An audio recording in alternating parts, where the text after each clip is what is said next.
মিমির এই মেকওভারের ভিডিও ব্লগটা কারা কারা দেখতে চেয়েছিলেন তাদের জন্য আজকের এই ভিডিওটা আপলোড করছি। আমার শুটের জন্য ড্রেস সিলেক্ট করতে আমি চলে যাই নিবিড় ফ্যাশন বসুন্ধরা আউটলেটে। সেখানে যাবার পর তারা আমাকে তাদের বেস্ট এবং নিউ কালেকশনগুলো দেখাচ্ছিল। সেখান থেকে প্রথম যে গাউনটা দেখতে পেয়েছেন সেটাই আমি সিলেক্ট করি।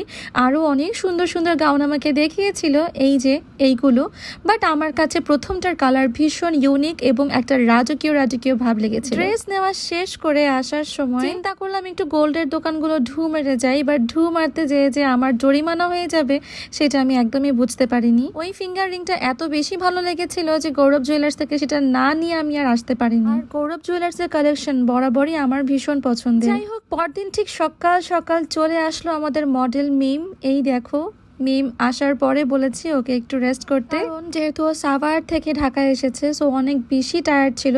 আর আসার সময় ও আমার লোকেশন একদমই চিনতে পারছিল না। আপনাদের ভাইয়াকে পাঠিয়ে ওকে রিসিভ করিয়ে আনি। রেস্ট করার শেষে আমরা ওর স্কিন কেয়ারটা কমপ্লিট করি, যেহেতু ব্রাইডাল মেকআপ করবো, সো স্কিন কেয়ারটা অনেক বেশি ইম্পর্টেন্ট। স্কিন কেয়ার শেষ হবার পর ও কিছু ভিডিও ক্লিপ নেয়, তারপরে আমি ওর শুটের জিনিসপত্র সব গোছানো শুরু করে দিই।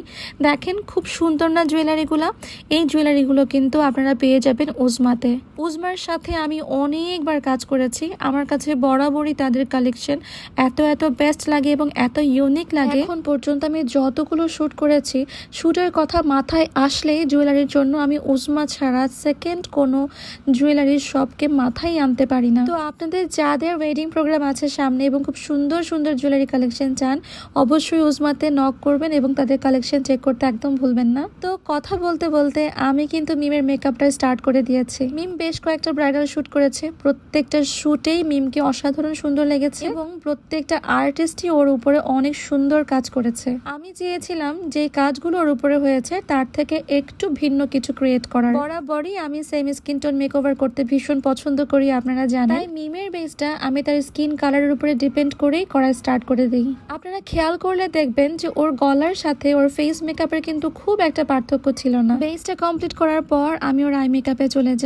এবং আমি ডিসাইড করি যে আমি ওকে একটা গ্লিটারি স্মোকি আই করব, ব্রাউন স্মোকি, যেটা কিনা আমার সালনে সবচাইতে পপুলার এবং সবার পছন্দের। এইরকম ব্রাউন স্মোকি দিয়ে আমি কখনো প্রফেশনাল শুট করিনি, কিন্তু অনেক ব্রাইডাল মেকআপ করেছি। অনেকদিন পর যখন শুট স্টার্ট করলাম, আমার কাছে মনে হলো আমাদের ফেমাস গ্লিটারি স্মোকিটা দিয়ে আমার শুট করা উচিত। এইটা এমন একটা আই লুক যেটা আমি আমার ব্রাইডাল ক্লাসে শিখিয়ে থাকি এবং আমার ম্যাক্সিমাম স্টুডেন্টরাও এই আই লুকটা শেখার জন্য আমাকে রিকোয়েস্ট করে থাকে। তার থেকে বড় কথা হচ্ছে এই আই লুকটা শেখানোর একমাত্র কারণ এইটা যে কোনো ড্রেসের সাথে সুন্দর মানিয়ে যায়।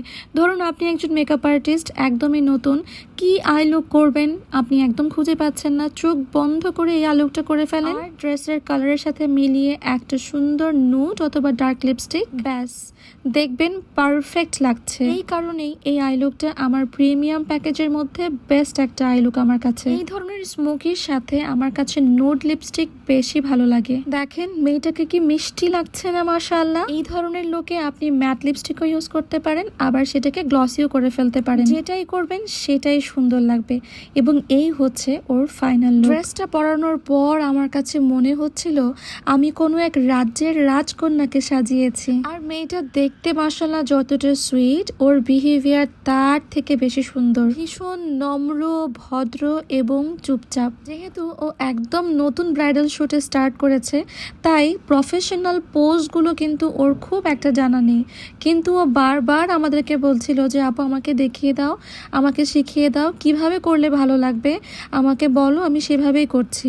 এই যে নতুন অবস্থায় এই বিষয়টা ফিল করা কিন্তু সবার মধ্যে আসে না। আমি ওকে খুব সুন্দরভাবে শিখিয়ে দিচ্ছিলাম এবং আমাদের ফটোগ্রাফারও অনেক কোঅপারেট করেছে। অলরেডি ওর প্রফেশনাল ক্যাপচার্স গুলো কিন্তু আপনারা দেখেছেন, আমি আজই শেয়ার করেছি। আর প্রফেশনাল ভিডিওটাও কিন্তু 2 থেকে 3 দিনের মধ্যে ইনশাআল্লাহ আমরা হাতে পেয়ে যাব। নোট লিপস্টিকটা পরানোর পর আমার মনে হচ্ছিল আমি একটু ডার্ক লিপস্টিক অ্যাপ্লাই করেও কয়েকটা ছবি তুলবো এবং কিছু ভিডিও শট নিব। সেটা আমি ফোনেই নিয়েছি, ডার্ক লিপস্টিকে প্রফেশনাল কোনো ছবি না থাকলেও ফোনে কিছু ছবি তুলে রেখেছি, সেটা আপনাদের সাথে কিছুদিন পর শেয়ার করব। শুটের মাঝে আমি আমার একজনের স্টাফকে ছেলে সাজিয়ে একটু মজা করেছি। এই শুটগুলো করার সময় আমাদের এক একজনের হাসতে হাসতে মাটিতে গড়াগড়ি খাওয়ার অবস্থা হয়েছিল। অনেক কষ্টে আমরা এই দুজনের কাপল ভিডিওগুলো কমপ্লিট করেছি। আর আমাদের স্টাফ, ওর নাম হচ্ছে নূপুর, সেও এত ভালো ছেলের মতো এক্সপ্রেশন দিয়েছে যে অনেকেই ওকে প্রথম দেখায় ছেলেই ভেবেছিল, পরে যখন ভালো করে ভিডিওটা দেখে তখন বুঝেছিল যে ও একটা মেয়ে। তো মিমের শুটটা আপনাদের কাছে কেমন লেগেছে? নোট লিপস্টিক বেশি ভালো লেগেছে নাকি ডার্ক লিপস্টিক, সেটা আমাকে অবশ্যই জানাবেন। তবে অবশ্যই এক একজনের পছন্দ এক এক রকম, দুই ধরনের কালারে দুই রকম সৌন্দর্য ফুটে ওঠে। পার্সোনালি আমার কিন্তু নোট লিপস্টিক অনেক বেশি ভালো লাগে। যারা আমার কাছে ব্রাইডাল মেকওভার নিতে চান অবশ্যই আমাদেরকে পেজ ইনবক্স করবেন এবং ডিটেলস জেনে বুকিং করে চলে আসবেন। আর হ্যাঁ, নেক্সট মান্থে কিন্তু আমাদের একটা 2 দিনের মাস্টার ব্রাইডাল মেকওভার ক্লাস নেওয়া হচ্ছে, যেটা আমরা অনলাইনে নেব এবং রেগুলার ক্লাস ফি এর থেকে 84% ডিসকাউন্টে এই ক্লাসটা নেওয়া হবে। অলমোস্ট 2 বছর পর আমি একটা ব্রাইডাল ক্লাস নিচ্ছি অনলাইনে। তাই আপনারা যারা পৃথিবীর যে কোনো প্রান্ত থেকে আমার এই ক্লাসটা অ্যাটেন্ড করতে চান অবশ্যই ইনবক্স করে রেজিস্ট্রেশন করে ফেলবেন। আর আমাদের জন্য দোয়া করতে একদম ভুলবেন না। আর অবশ্যই এই মিষ্টি কিউট মেয়েটার জন্য দোয়া করতে একদম ভুলবেন না। আপনারা এখন পর্যন্ত ওকে অনেক সাপোর্ট করেছেন এবং ইন ফিউচারেও ইনশাল্লাহ এইভাবেই সাপোর্ট করে যাবেন। আর আমিও কিন্তু নেক্সট মিমের সাথে আরও কাজ করবো ইনশাল্লাহ। সেই পর্যন্ত ভালো থাকবেন এবং আমাদের পেজের সঙ্গে থাকবেন। আমাদের আরও রিয়েল ব্রাইডের ভিডিও দেখতে বা ছবি দেখতে আমাদের পেজে চোখ রাখবেন। সবাই ভালো থাকবেন। আল্লাহ হাফেজ অ্যান্ড আসসালামু আলাইকুম।